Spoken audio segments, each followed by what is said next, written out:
Здрав! И добре дојдовте во уште едно ново видео. Јас сум Жаклина, тренер за личен раст и развој, и името на мојот канал денес ќе ми биде тема на моето видео, или ме инспирираше малку подетално да поспорувам за тоа што јас мислам по ти можеш, што мислам по ти не можеш, што генерално на крајот на краиштата мислиме кога викаме можеш или не можеш, можам или не можам, и колку е тоа искрено или лажно. Што се однесува до самиот наслов, односно до фразата ти можеш, тоа е фраза која што служи да не инспирира, да не мотивира, да не потсети, секогаш кога се чувствуваме дека нешто не можеме да направиме. Кај мене таа е поврзана со еден дел од мојата рана едукација, односно со моето детство и адолесценцијата, кога моите родители ме научија дека јас се можам, односно дека сите се можат, меѓутоа дека ништо не мораат, и им благодарам за тоа, иако морам да признам дека понекогаш и тоа ти се можеш и можеш и подобро, не беше секогаш така мотивирачки, некогаш и ми предизвикувало проблеми кога сум чувствувала дека нешто не можам. Но, ајде да видиме што точно значи тоа, од друга страна пак не можам.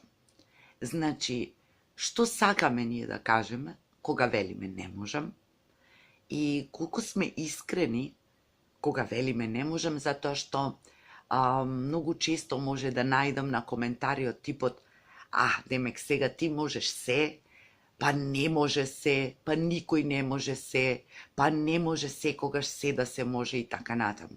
И апсолутно се согласувам. Тоа се ваши уверувања и се додека вие верувате во нив, тоа ќе биде и вистина.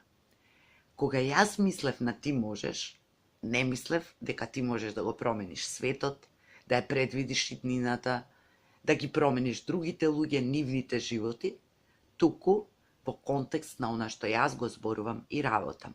Личниот раст и развој, промената на сопствените уверувања, преземањето одговорност со себе, потрагата по одредени одговори на прашањата кои многу долго сме ги поставувале, почетокот од движењето и одењето по некои нови патишта, промените кои треба да ги направиме и така натаму.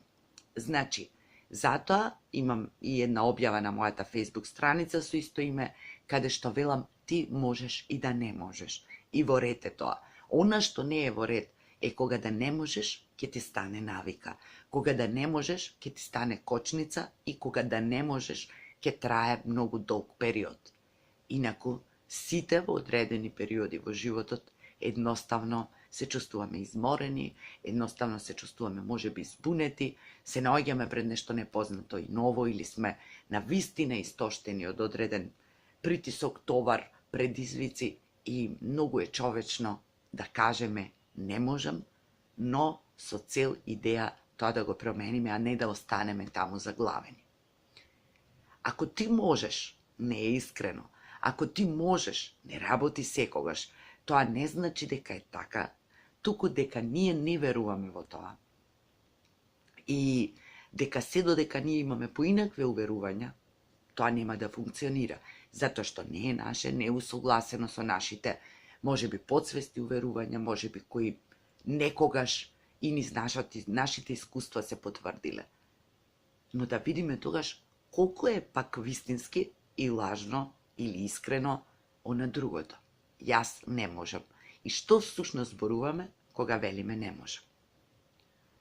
Многу често во животот не можам го користиме со најразлични причини, односно многу често со тоа покриваме некои работи кои од известни причини не сакаме да ги кажеме.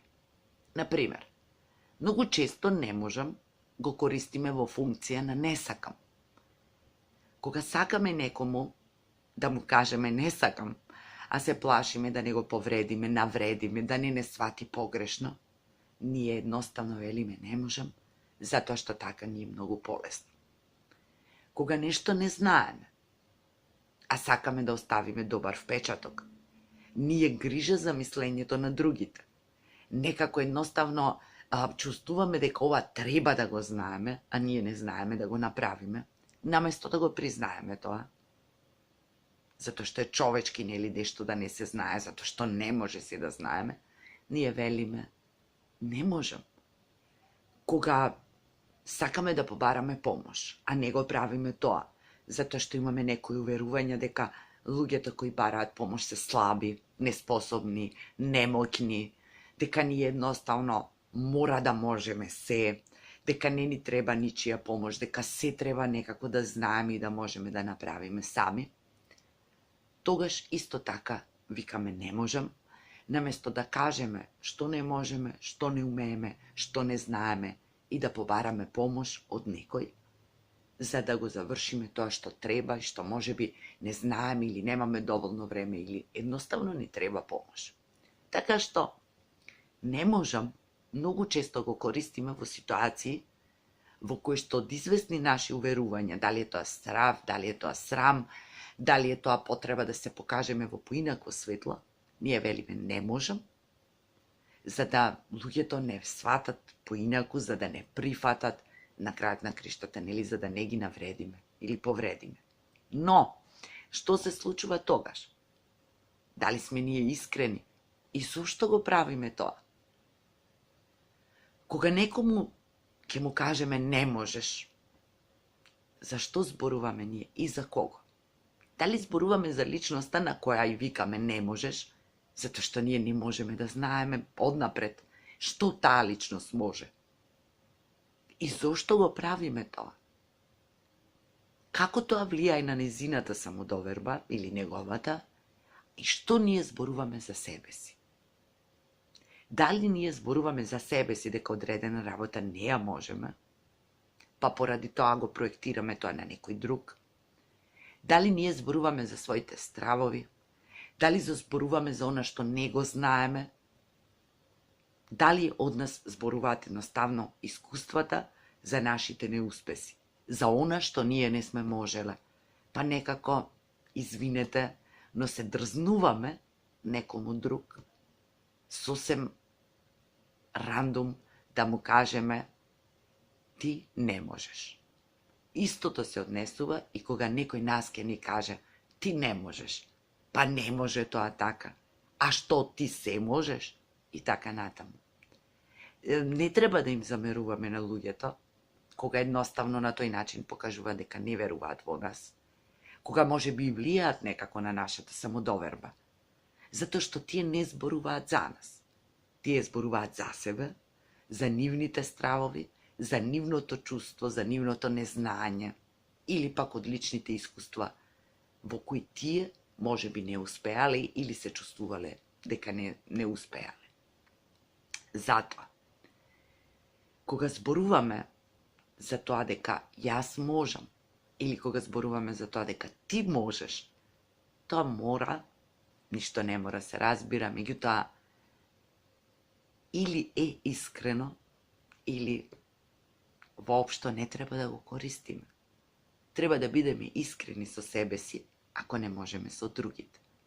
Затоа што тогаш, и кога ќе кажеме не можам или не можеш, ни тогаш ние нема да бидеме искрени и нема да го кажеме тоа што го сакаме, туку напротив, со тоа ќе покриеме некои други работи, некои уверувања, кои што едноставно не сакаме да си ги признаеме, не можеме да ги видиме или едноставно не сме подготвени да се соочиме со нив. Ете, тоа е се за ова видео. Се надевам дека некому ќе му служи. Се надевам дека некои работи кои што можеби не ви биле доволно расчистени, ќе ви инспирира видеото да ги расчистите со себе, поретко да си кажувате на себе, а уште помалку на другите дека нешто не можат, да се ослободите од тежината на товарот дека вие се мора да можете, се секогаш, се сами, а уште помалку дека вие треба да можете да направите нешто со другите, со светот, затоа што луѓе сте, не сте богови, затоа што тоа не е секогаш ваша работа и затоа што за да можеме да направиме нешто со другите, односно за другите, тие најпрвен треба да ни дозволат. И не го заборавајте тоа.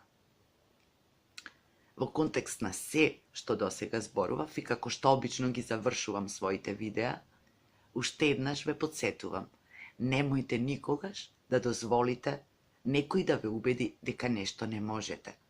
Затоа што ако вие навистина сакате и верувате во себе, вие можете се што ќе посакате. До следното видео сакам да ви се заблагодарам за тоа што ме следите, за коментарите, пораките, за тоа што ги споделувате моите видеа, за сета поддршка на мојата страница. Ви посакувам да освестите колку многу можете, да смените дел од вашите стари уверувања и смело да чекорите по патот по кој вие сте го избрале, независно што и да се случува. Имајте убав ден, се гледаме наскоро.